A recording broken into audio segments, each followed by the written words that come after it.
on this channel, you guys know.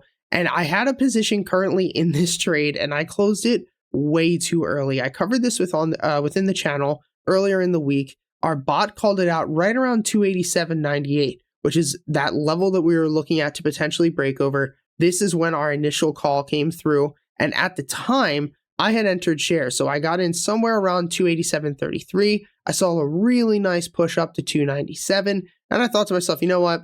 RVR is not really worth it. I'm just going to close out my position, wait to see if we pull back to the 5 SMA. I did not set a limit order to enter, which I should normally do. Pulled back, I didn't notice. And then from there, we have just been running.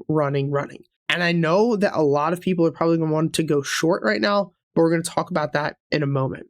So as of this point, since our bot called this out, this trade is currently up 9.85%. And it's still a buy in the bot's case. I'll give you one piece of advice away. Normally, the bot is going to exit when we break the 5 SMA. That's normally like kind of our, take profit or kind of trailing loss is going to be that 5 SMA.